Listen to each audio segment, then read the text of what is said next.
You're listening to The Cultured Bumpkin, a literature podcast with Jake Phillips, where we present audiobook quality readings of the classics for your enjoyment. Thank you for stopping by. And remember, just because you're a bumpkin doesn't mean you can't be cultured. Hello and welcome to The Cultured Bumpkin. Today we have an Oscar Wilde hilarious short story called The Model Millionaire, written about 1887, and the painter, Trevor, he reminds me of one of my younger brothers, and so I was thinking of him as I did this, and anyway, I enjoyed recording this story, and I hope that you will enjoy it as well. If you want to support The Cultured Bumpkin, I've got some links in the show notes for how you can do that. Thank you so much to everyone that has, purchased something off of Audible, sent buy me a coffee, or told a friend, done a review. Thank you so much. Y'all listeners are so great. And thank you for your encouragement and all that kind of stuff. And so, if you want to support the show, there's some links, some different ways, some paid, some free, how you could do that. But enough about that. Let's talk about The Model Millionaire by Oscar Wilde. It goes like this. Unless one is wealthy, there is no use in being a charming fellow. Romance is the privilege of the rich, not the profession of the unemployed. The poor should be practical and prosaic. It is better to have a permanent income than to be fascinating. These are the great truths of modern life which Huey Erskine never realized. Poor Huey. Intellectually, we must admit, he was not of much importance. He never said a brilliant or even an ill-natured thing in his life. But then he was wonderfully good-looking, with his crisp brown hair, his clear-cut profile, and his gray eyes. He was as popular with men as he was with women, and he had every accomplishment except that of making money. His father had bequeathed him his cavalry sword and a history of the Peninsular War in 15 volumes. Huey hung the first over his looking-glass, put the second on a shelf between Ruff's Guide and Bailey's Magazine, and lived on $200 a year that an old aunt allowed him. He had tried everything. He had gone on the stock exchange for 6 months, but what was a butterfly to do among bulls and bears? He had been a tea merchant for a little longer, but had soon tired of Pico and Souchong. Then he had tried selling dry sherry. That did not answer. The sherry was a little too dry. Ultimately, he became nothing, a delightful, ineffectual young man with a perfect profile and no profession. To make matters worse, he was in love. The girl he loved was Laura Merton, the daughter of a retired colonel who had lost his temper and his digestion in India, and had never found either of them again. Laura adored him, and he was ready to kiss her shoestrings. They were the handsomest couple in London, and had not a penny piece between them. The colonel was very fond of Huey, but would not hear of any engagement. "Come to me, my boy, when you've got 10,000 pounds of your own, and we'll see about it," he used to say, and Huey looked very glum on those days, and he had to go to Laura for consolation. One morning, as he was on his way to Holland Park, where the Mertons lived, he dropped in to see a great friend of his, Alan Trevor. Trevor was a painter. Indeed, few people escape that nowadays, but he was also an artist, and artists are rather rare. Personally, he was a strange, rough fellow with a freckled face and a red, ragged beard. However, when he took up the brush, he was a real master, and his pictures were eagerly sought after. He had been very much attracted by Huey at first, it must be acknowledged, entirely on account of his personal charm.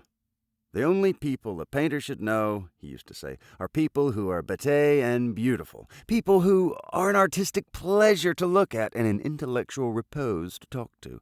Men who are dandies and women who are darlings rule the world. At least they should do so."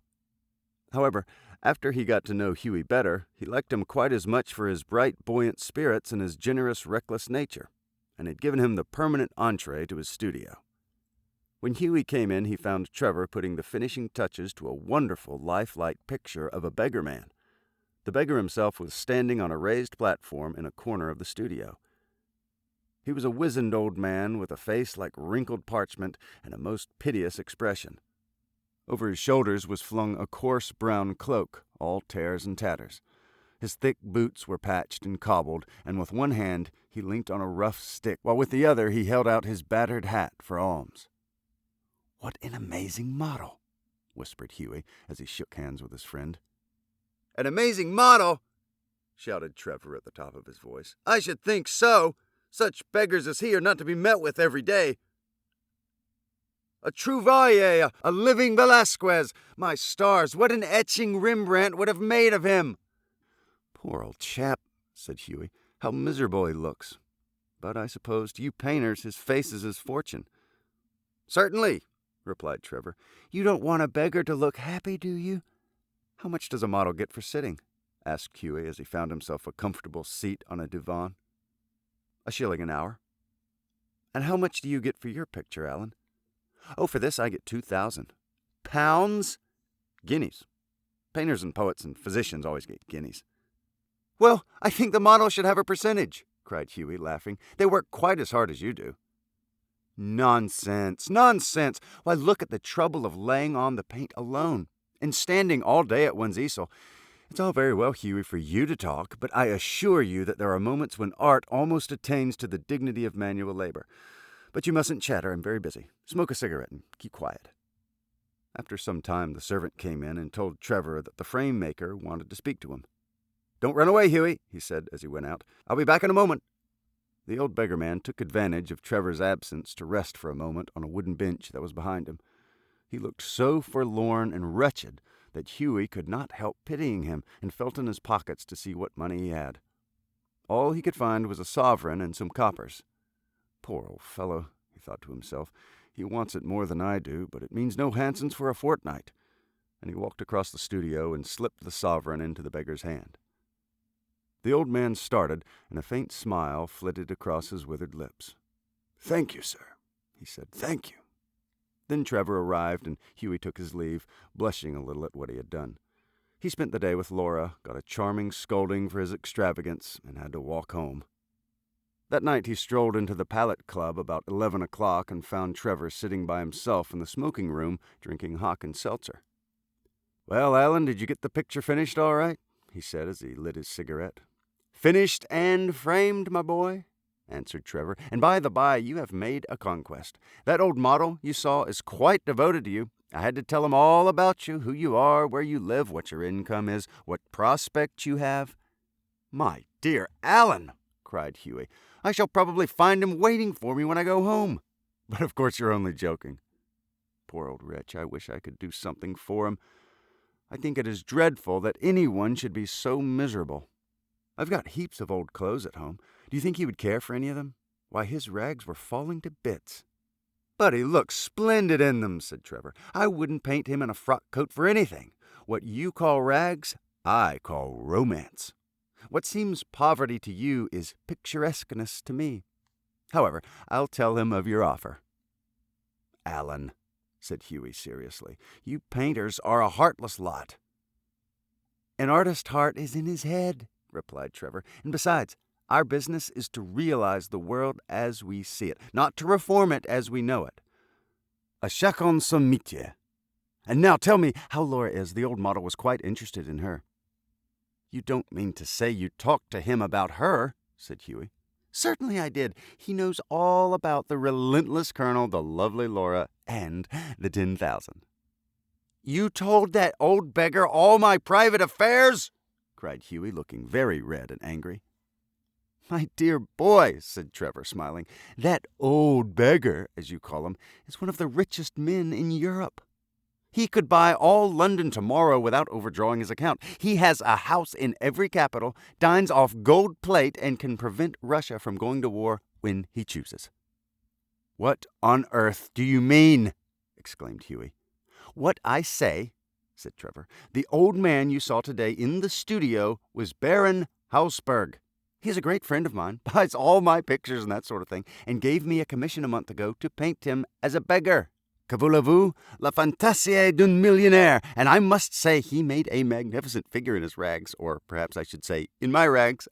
They're an old suit I got in Spain." "Baron Hausberg?" cried Hughie. "Good heavens! I gave him a sovereign." and he sank into an armchair, the picture of dismay. "Gave him a sovereign!" shouted Trevor, and he burst into a roar of laughter. "My dear boy, you'll never see it again." "Son affaire, c'est l'argent distress." "I think you might have told me, Alan," said Hughie sulkily, "and not have me make such a fool of myself." "Well, to begin with, Hughie," said Trevor, "it never entered my mind that you went about distributing alms in that reckless way. I can understand you're kissing a pretty model, but you're giving a sovereign to an ugly one? By Jove, no. Besides, the fact is that I really was not at home today to anyone, and when you came in, I didn't know whether Hausberg would like his name mentioned. You know he wasn't in full dress." "What a duffer he must think me," said Hughie. "Not at all. He was in the highest spirits after you left, kept chuckling to himself and rubbing his old wrinkled hands together. I couldn't make out why he was so interested to know all about you, but I see it now. He'll invest your sovereign for you, Hughie, pay you the interest every 6 months, and have a capital story to tell after dinner." "I'm an unlucky devil," growled Hughie. "The best thing I can do is go to bed. And, my dear Alan, you mustn't tell anyone. I shouldn't dare to show my face in the Row." "Nonsense! It reflects the highest credit on your philanthropic spirit, Hughie. And don't run away. Have another cigarette, and you can talk about Laura as much as you like." However, Hughie wouldn't stop, but walked home, feeling very unhappy and leaving Alan Trevor in fits of laughter. The next morning, as he was at breakfast, the servant brought him up a card on which was written, "Monsieur Gustave Nadine de la part de M. le Baron Hausberg." "I suppose he has come for an apology," said Hughie to himself, and he told the servant to show the visitor up. An old gentleman with gold spectacles and gray hair came into the room and said in a slight French accent, "Have I the honor of addressing Monsieur Erskine?" Hughie bowed.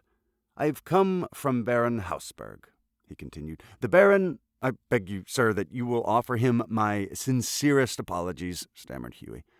"The Baron," said the old gentleman with a smile, "has commissioned me to bring you this letter," and he extended a sealed envelope. On the outside was written, "A wedding present to Hugh Erskine and Laura Merton from an old beggar," and inside was a check for £10,000. When they were married, Alan Trevor was the best man, and the Baron made a speech at the wedding breakfast. "Millionaire models," remarked Alan, "are rare enough, but by Jove, model millionaires are rarer still." What a great story. I love that. Hope you enjoyed it too. Thank you very much for listening. You've been listening to The Cultured Bumpkin, a literature podcast with Jake Phillips. Thank you very much for listening. I really do appreciate it. If you enjoyed this, would you mind going and subscribing and leaving a nice review on whatever podcast platform you heard this on? I would really appreciate it. Thank you very much for listening, and we'll see you next time.